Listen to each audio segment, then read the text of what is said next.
Assalamu alaikum warahmatullah.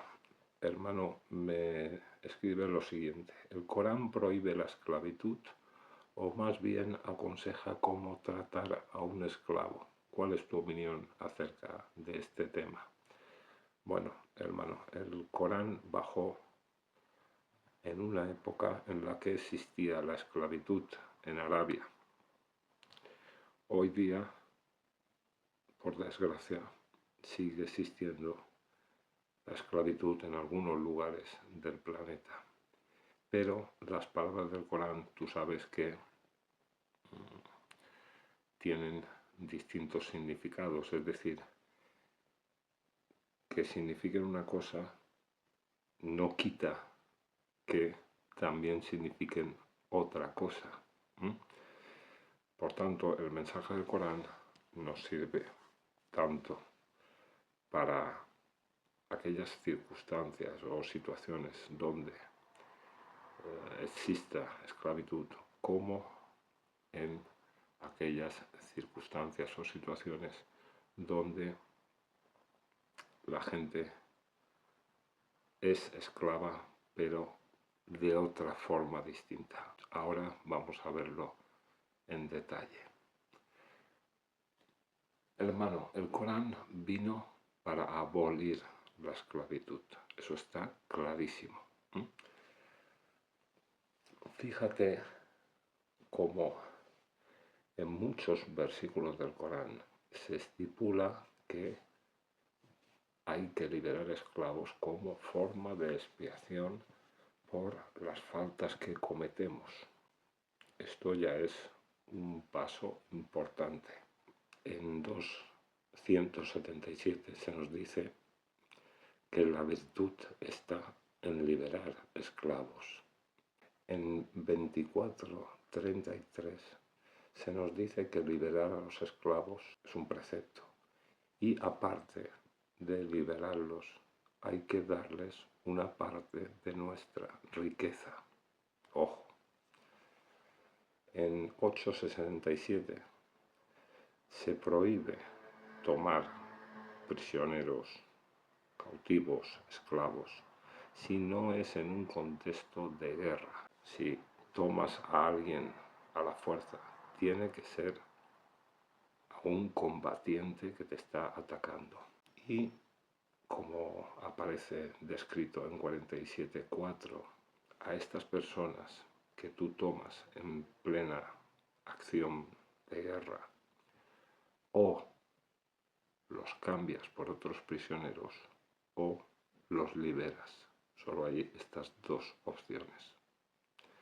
Al prisionero de guerra que esclavizas o lo cambias por uno de los tuyos o lo sueltas. No hay nada más. O sea, fuera de esto, tú no puedes tener a alguien a la fuerza. No se puede. Bien, vas a encontrar en las traducciones del Corán tres palabras o tres expresiones traducidas para referirse a los esclavos o esclavas. La expresión malakat aymanahum y los términos que se construyen con la raíz de rakaba y fataya.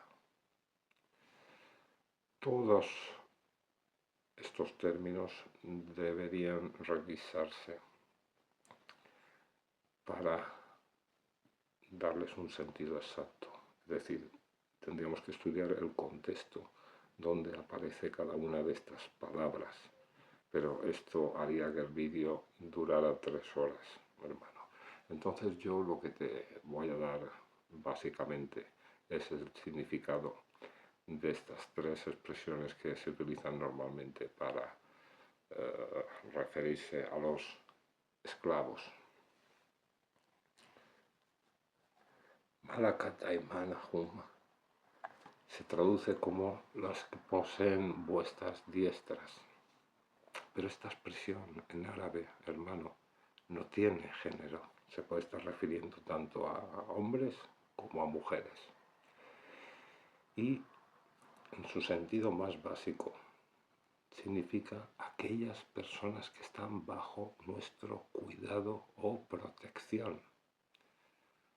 Esto incluye la gente que, por ejemplo, trabaja para nosotros. Esta expresión recoge esto, en su sentido básico. En un contexto donde hay esclavos, se podría entender de la forma clásica. Donde no hay esclavos, se tiene que entender así. De todas maneras, en todos los versículos del Corán donde se hace referencia a la esclavitud, repito, siempre es para abolir esta, no para hacer esclavos. Luego, los términos que encuentres relacionados con esclavitud que se construyen con la raíz de Rakaba, pues son aquellos en los que se habla en el Corán de rescatar a alguien de la esclavitud, ¿no? Liberar a un ser humano, emancipar a los esclavos. Por ejemplo, en el versículo 90-13. Pero esta raíz de Rakaba recoge una serie de acepciones que tenemos que tener en cuenta. Un esclavo o cautivo de guerra, alguien que se encuentra en estado de extrema necesidad, quien está subyugado social, política o económicamente, quien no puede hacer frente a una deuda, pobreza extrema, alguien que no puede buscarse sustento por sí mismo. Todo esto está incluido en los términos que se construyen con la raíz de Rakaba. Entonces hay que tenerlo en cuenta. También los términos que se construyen con la raíz de Fataya se tienen que entender según las acepciones que se construyen con esta raíz: compañero, persona cercana y de confianza, asistente, sirviente, ayudante o empleado, un esclavo, quien está bajo la responsabilidad, cuidado o protección de alguien, quien depende de otra persona. Claro, el contexto va a determinar, el contexto y la época y el lugar en el que vivamos va a condicionar el significado de este término y de los otros que hemos citado. Pero claro, este Fataya como raíz no tiene por qué referirse a un esclavo, precisamente. Por ejemplo, que en el Corán se utiliza esta misma raíz para construir el término sirviente en 12:62, cuando José se dirige a sus sirvientes. No se traduce como esclavos, ahí se dice sirvientes.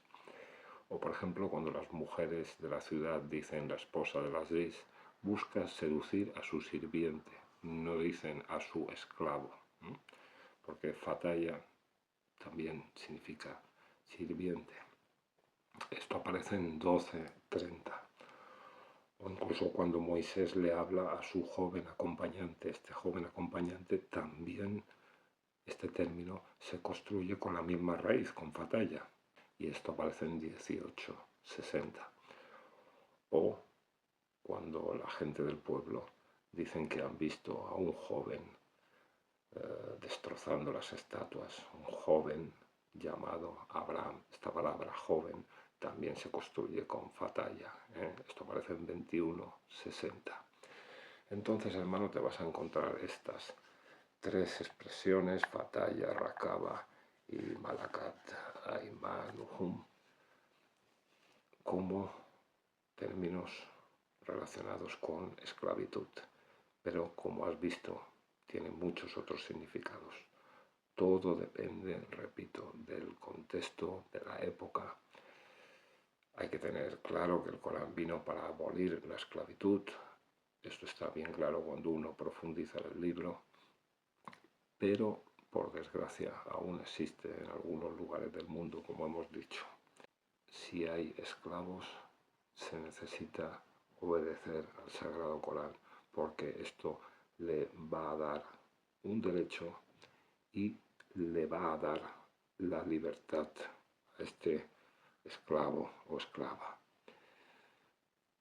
Si no hay esclavos, entonces hay que entenderlo de las formas que acabamos de mencionar, no hay otra. ¿De acuerdo, hermano? Venga, que sigas pasando un buen Ramadán y que Allah te bendiga. Salam alaikum wa rahmatullah.